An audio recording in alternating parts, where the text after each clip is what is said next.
Which it's kind of interesting that you mentioned Ted Cruz because he's not next, but we do have him here in a few minutes. Okay. Who are we talking about next? Next is Michael Flynn. All right.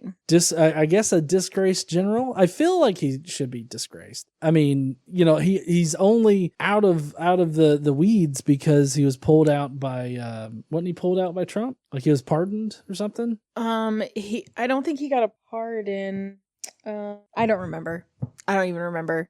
So much shit happens with these people. Yeah, I know. I don't even know. I think, what's the other thing besides pardon where it doesn't take away the conviction, but you don't get punished for it? Oh, commuted. Maybe his sentence was commuted? Maybe. I'm not sure. Anyways. I can't remember. I cannot remember what happened. He got off scot-free for, he broke the law and he's an absolute jackass and an embarrassment to the United States military. Right. That's what he is. Yeah, that's what he is. So he's got some advice for the faith leaders in America concerned with tax evasion, basically. Okay. It's about Johnson, about Lyndon Baines Johnson, how he took the oath of office on Air Force One and how that transpired.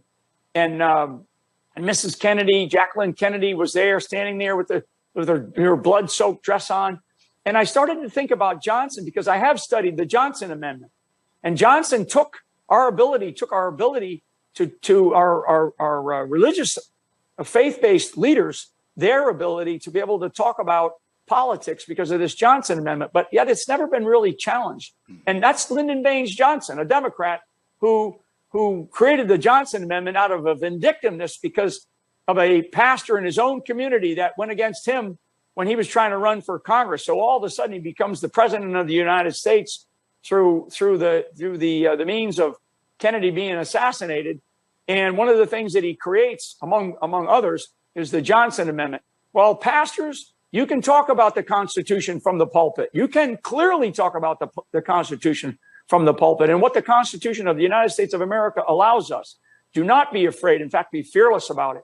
Those pastors who have spoken up about our Constitution and the abilities that the Constitution gives us, their congregations have grown, and we need more of them to do more of that. So I'll get off my soapbox. Please do.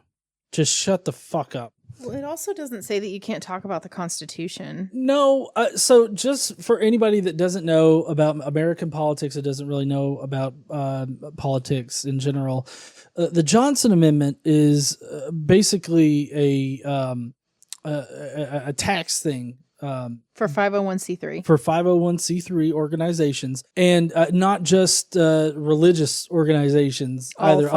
All 501c3s. It's all 501c3s. Mm-hmm. And so basically what it says is that you cannot endorse or speak ill against any political candidate that's running. So you can't publicly endorse one, and you also can't sway people away from a political and you can't contribute using the 501c3's money. Right. And yeah, exactly.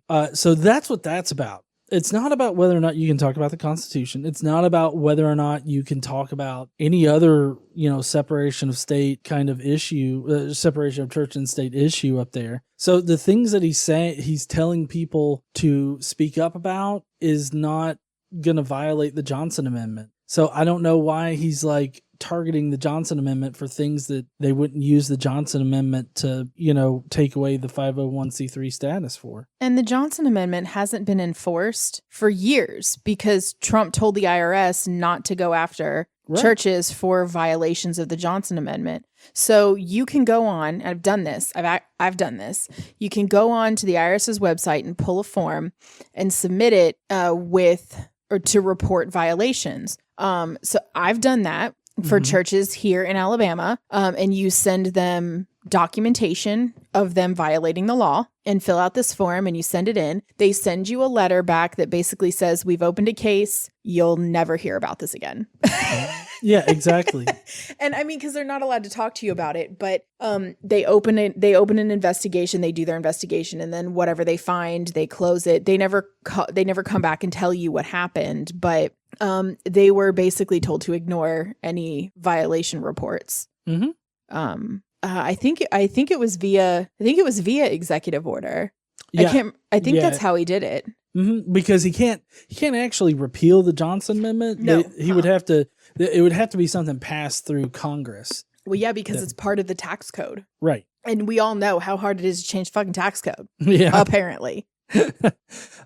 So it's really kind of weird because, everything he says, it's just not a violation of the Johnson Amendment. So I don't know. He's fucking dumb.